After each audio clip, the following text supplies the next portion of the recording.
నమస్తే. ఇవాళ తెలంగాణ వ్యాప్తంగా తెలంగాణ ఆవిర్భావ దినోత్సవ వేడుకలు అంగరంగ వైభవంగా జరుగుతూ ఉన్నాయి. ఈ నేపథ్యంలోనే పవన్ కళ్యాణ్ తెలంగాణలో నవనిర్మాణ సంకల్ప సభ పెట్టాలని అనుకున్నారు. బట్ సభ పర్మిషన్ అయితే రానటువంటి పరిస్థితి మనకు కనిపిస్తూ ఉంది. సో ఒకసారి డిస్కస్ చేసే ప్రయత్నం చేద్దాం. రాష్ట్ర గ్రంథాలయ చైర్మన్ డాక్టర్ రియాజ్ గారు ప్రస్తుతం మనతో పాటు ఉన్నారు. కాంగ్రెస్ పార్టీ సీనియర్ నేత. పవన్ కళ్యాణ్ సభకు కావాలనే కాంగ్రెస్ కుట్రపూరితంగానే పర్మిషన్ ఇవ్వలేదనేది కొంత జన సైనికులు చూస్తున్నటువంటి ప్రశ్న. సో ఏం చెప్తారు? శ్రీశైలం గారు పవన్ కళ్యాణ్ పీకే అనేవాడు పీకేదేం లేదు, నాటేదేం లేదు. నాటేదేం లేదు, పీకేది లేనప్పుడు వాడు ఇక్కడ సభ పెట్టి చేసేది కూడా ఏం లేదు. పవన్ కళ్యాణ్ అనేది ఒక పెద్ద అరాజకవాది. అరాజకవాది అని ఎవరినంటామంటే ఎవరికైతే లక్ష్యం ఉండదో, ఎవరికైతే గమ్యం ఉండదో, ఎవరికైతే స్పష్టత ఉండదో, ఎవరికైతే జ్ఞానం ఉండదో, ఎవడైతే మాటలు చెప్పి కోటలు దాటిస్తూ అడుగులను తగిలను దాటియాడో వాడు ఒక పెద్ద అరాచకవాదిగా వాడు కనబడుతూ ఉంటాడు. పవన్ కళ్యాణ్ సిద్ధాంతం ఏంది? చెగువేరా టీషర్ట్లు వేసుకున్న పవన్ కళ్యాణ్ ఈరోజు మనవాద జెండాను మోస్తూ ఉన్నాడు. సమానత్వం అని చెప్పిన పవన్ కళ్యాణ్ ఈరోజు అసమానత్వానికి నిదర్శనంగా ఉన్నాడు. తెలంగాణ భూమి కబ్జాకోరు పవన్ కళ్యాణ్. మిస్టర్ పవన్ కళ్యాణ్ తెలంగాణలో ఒక్కొక్కరు అగ్నికణాలై ముట్టడిస్తే అల్లకల్లం అయిపోతావు బిడ్డ, జాగ్రత్త. తెలంగాణ ప్రజలు నీ ఇంటికి సంబంధించి ఒక్కొక్క ఇటుక పీక్తే ఆ సమాధి అయిపోతావు, భూ సమాధి అయిపోతావు, జాగ్రత్త. తెలంగాణ ఉద్యమం అనేది త్యాగాల ఉద్యమం. తెలంగాణ రాష్ట్ర ఏర్పాటునే నువ్వు సహిసకపోతేవి, తెలంగాణ రాష్ట్ర ఏర్పాటుని ఒప్పుకోకపోతేవి, తెలంగాణ రాష్ట్రం ఏర్పడితే 11 రోజులు ఉపవాసం ఉంటివి, 11 రోజులు నంగనాచి వేషాలు వేస్తేవి, సామాజిక తెలంగాణ నిదానం ఇచ్చి ఆ నిదానానికి భిన్నంగా ప్రవర్తిస్తేవి. నేను మీ అన్న ప్రజారాజ్యం పెట్టినప్పుడు సామాజిక తెలంగాణ మా లక్ష్యం అని చెప్పావు.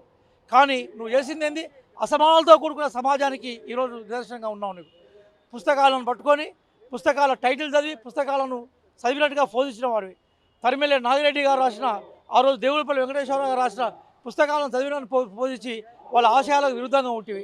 తెలంగాణ వీరుల గట్ట, కొండలున్నాయి, హన్మకొండ ఉంది, దేవరకొండ ఉంది, అట్లాగే రకరకాల కొండలతో కూడుకున్న ఆదర్శాల కిల్లా అని చెప్తివి.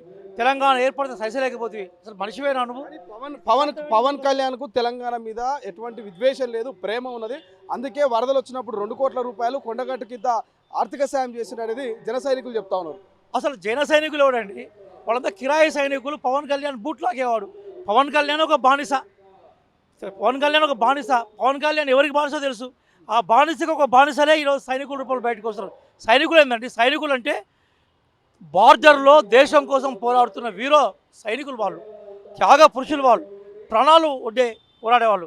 వీళ్ళందరూ చిల్లరగాళ్ళు, చిల్లర ఏరుకుంటారు. శవాల మీద చిల్లర ఏరుకునే వాళ్ళని ఎవరన్నా చూడాలనుకుంటే జనసేన సైనికులని ఎవరైతే చెప్పుకుంటారో వాళ్ళ రూపాలు చూడాలి. అలా కనీసం వాళ్ళకి రాజ్యాంగం అంటే తెలుసా, హక్కులు అంటే తెలుసా, బాధ్యత తెలుసా, ఫెడరల్ సిస్టమ్ అంటే తెలుసా? నిజంగానికి ఆంధ్రప్రదేశ్ మీద అంత ప్రేమ ఉంటే ఆడు ఉండరాదు. ఎవడొద్దు అంటాడు?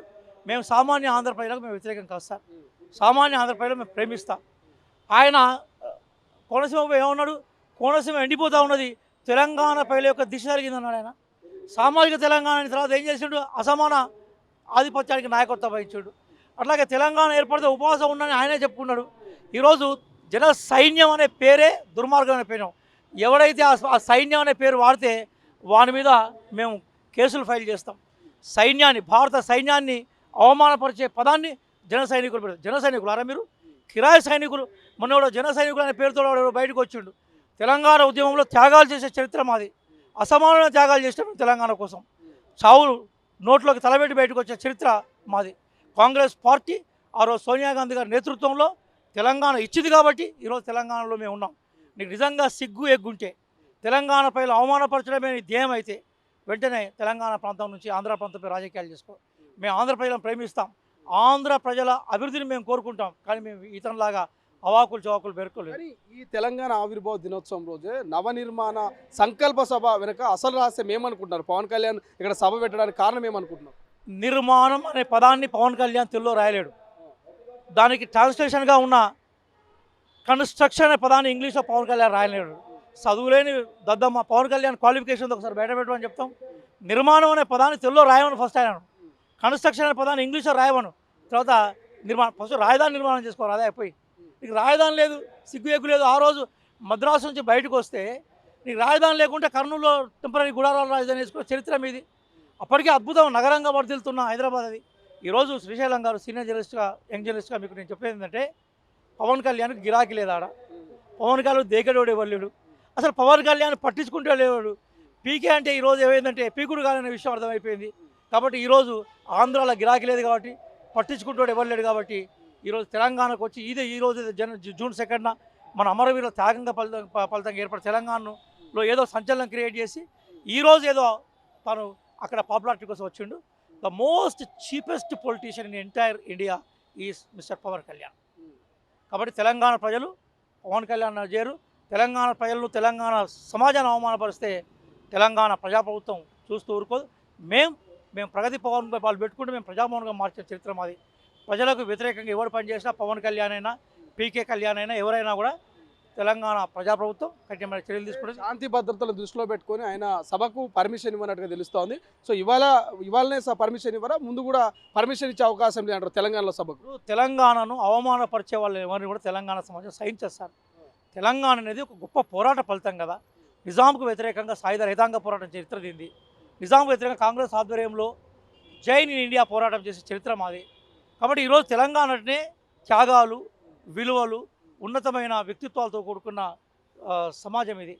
ఒక చిల్లర మాటలు మాట్లాడేవాళ్ళు, ప్రజల మధ్య చిచ్చులు పెట్టేవాళ్ళు తెలంగాణకు వస్తుంటే తెలంగాణ సమాజం ఒప్పుకోదు.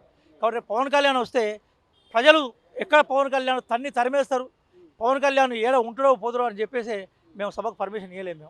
మేము తెలంగాణ ప్రజల ఆగ్రహానికి పవన్ కళ్యాణ్ గురికాక తప్పదు. ప్రభుత్వాలు తెలంగాణ ప్రజల అభిప్రాయాన్ని గౌరవిస్తూనే పవన్ కళ్యాణ్ సభను ఇక్కడ రద్దు చేయడం జరిగింది. పవన్ కళ్యాణ్ ఈరోజు తెలంగాణలో ఏ ముఖం పట్టుకో రావడానికి అవకాశం లేదు. ఆంధ్రాలో పతనమైన కళ్యాణది తెలంగాణలో ఏదో సెంటిమెంట్ వాళ్ళకి రగిలించి ఆంధ్రాలో ఏదో పాపులర్ అవుతున్న చీప్ పాలిటిక్స్ కోసం వచ్చాడు. పవన్ కళ్యాణ్ నీ అద్దుల్లో నువ్వు ఉండు, నీ డైలాగులు గీలాగులు అన్నీ కూడా తెలంగాణ పేరు మీద పనిచేయి. మళ్ళొకసారి హెచ్చరిస్తున్నాం, తెలంగాణ ఆత్మగౌరవంతో గనక నువ్వు సవాల్ చేస్తే తెలంగాణ ప్రజలకు ఆగ్రహానికి గురికాక తప్పదు. చిల్లర వేషాలు మాడుకొని ముందాగా ఉండమని మేము హెచ్చరిస్తున్నాం. Thank you so much. ఇది పవన్ జన సైనికులు కాదు, వీళ్ళంతా చిల్లర సైనికులు అంటూ కూడా తెలంగాణ ప్రజల మీద ఆత్మగౌరవం మీద వ్యాఖ్యలు చేస్తే చూస్తూ ఊరుకోము, ఇక తెలంగాణలో మిమ్మల్ని అడుగు పెట్టనివ్వం, సభలు పెట్టనివ్వం అంటూ కూడా మరి డాక్టర్ రియాజ్ పవన్ కళ్యాణ్కు జన సైనికులకు హెచ్చరిక జారీ చేస్తున్నటువంటి పరిస్థితి ప్రస్తుతం కనిపిస్తుంది. కెమెరా పర్సన్ అజయ్తో శ్రీశైలం, తొలి వెలుగు, గాంధీ భవన్, హైదరాబాద్.